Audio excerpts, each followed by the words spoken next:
Tenemos los conocimientos básicos previamente vistos la sesión anterior, en donde la comprensión de términos tales como curvas de nivel, intervalos, perfil del suelo, se convierten en herramientas de interpretación para ese documento gráfico como es el plano de topografía. Ahora, y luego de entender los accidentes topográficos, pasemos a complementar este conocimiento. Reconocemos qué es la escala y entendemos que la distancia o medidas en un plano son equivalentes a la distancia o medidas reales en el terreno. También sabemos que hay dos tipos de escala, la numérica y la gráfica, en donde vamos a contar con dos premisas, cuando nos referimos a la lectura de un plano topográfico.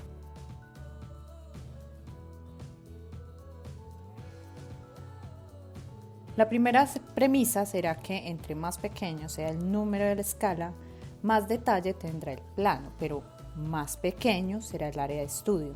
Recordemos entonces que para una escala 1 en 12.000, como tenemos acá, 1 centímetro en el plano equivaldrá a 12.000 centímetros en el terreno real. La segunda premisa será todo lo contrario. Entre más grande sea el número de la escala, menos detalle tendrá el plano, pero mayor será su área de estudio. Por ejemplo, 1 en 50.000 significa que 1 centímetro en el plano equivale a 50.000 centímetros en el terreno real, o, si hacemos la conversión, 500 metros.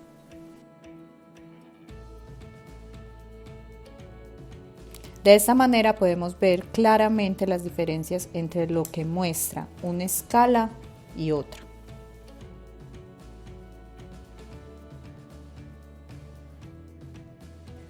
Aquí podemos ver qué pasa cuando observamos un plano donde se abarca la zona rural más la zona urbana de la ciudad de Medellín.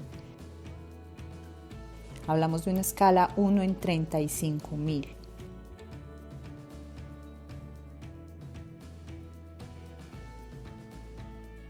Si pasamos a 1 en 20.000, ya veríamos solo la zona urbana.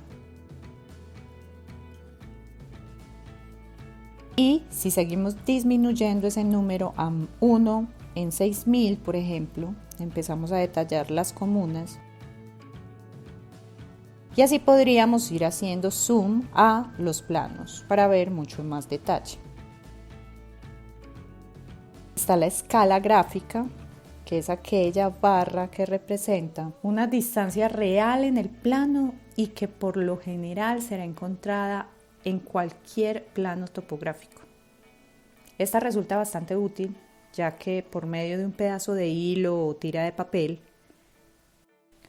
puedes trazar un recorrido y luego trasladar ese trozo de distancia sobre la barra y en ella saber cuál es la medida que existe en ese fragmento de terreno.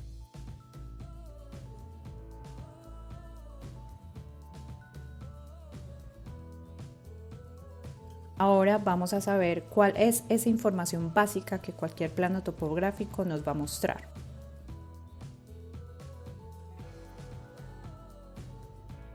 Encontraremos una barra en los costados que contiene esa información donde podremos hallar las convenciones de los elementos que hacen parte de esa topografía, las escalas y una localización general.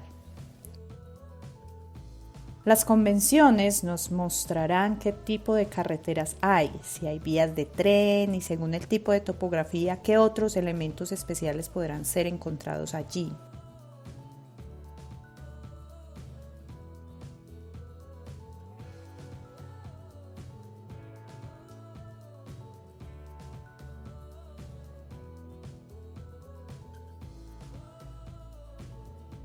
La convención de caminos podrá ser una línea punteada. Ríos o lagos serán representados con una línea azul y dependiendo su ancho.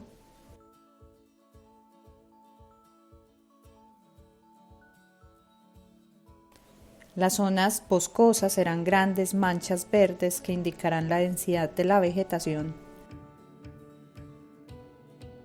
Y las edificaciones aparecerán como figuras geométricas, según su morfología.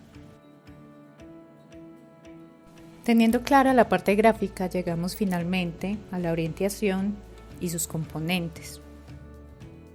En la sesión pasada nos quedó claro la importancia de la rosa de los vientos para reconocer el norte como referencia y orientación. En realidad contamos con dos nortes, el norte verdadero o geográfico y el norte magnético. En los planos topográficos podremos encontrar un gráfico de esta forma, con un ángulo entre los dos ejes. Uno se refiere al norte real, que responde al eje imaginario entre los polos norte-sur, y el norte magnético al eje de rotación de la Tierra, que es el mismo que marcan las brújulas.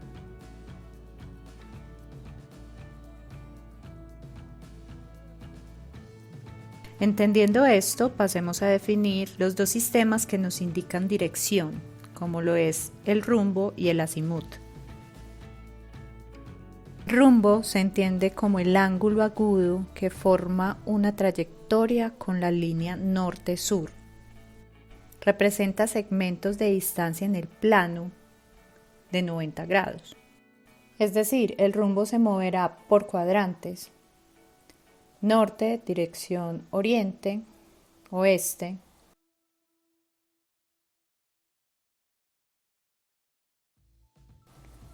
Sur, dirección oriente.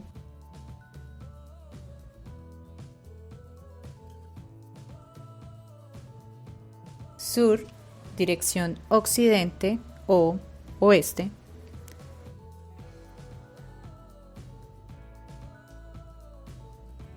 Norte, dirección occidente.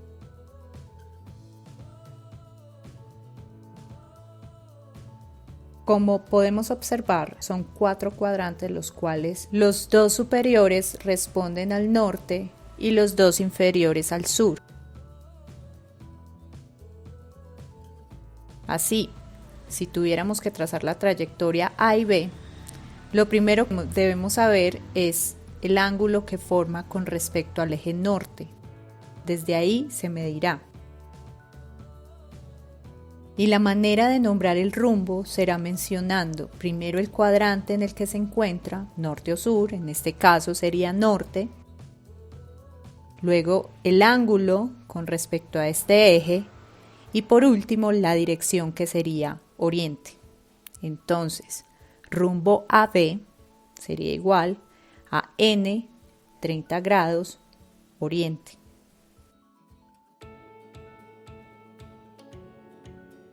Si fuéramos a hallar la trayectoria del rumbo AC, estaríamos midiendo el ángulo respecto al eje sur, ya que nos encontramos en ese cuadrante, y repetiríamos nuevamente todo el proceso. Solo que esta vez al estar en el cuadrante sur se nombraría rumbo AC igual sur 45 grados oriente.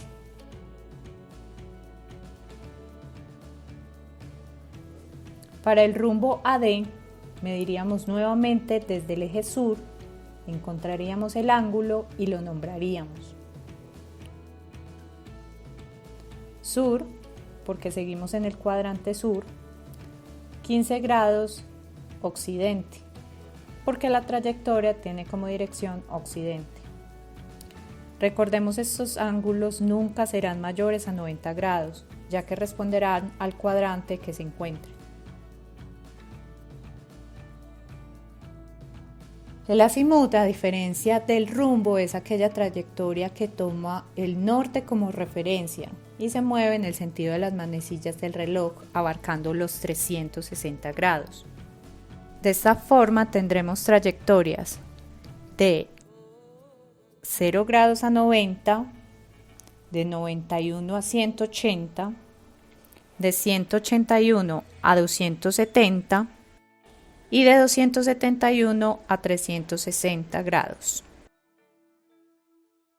Si trazáramos las mismas trayectorias como vimos con el rumbo, el azimut de la trayectoria AP contaría con el mismo ángulo, ya que las medimos con la referencia norte, es decir, 30 grados.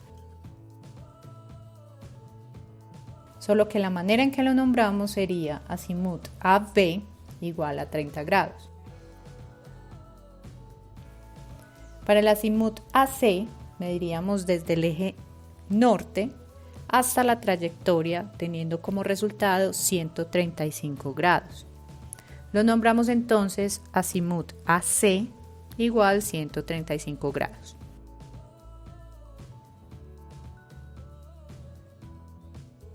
Lo mismo pasaría con AD, dándonos resultados 195 grados, nombrándolo azimut AD 195.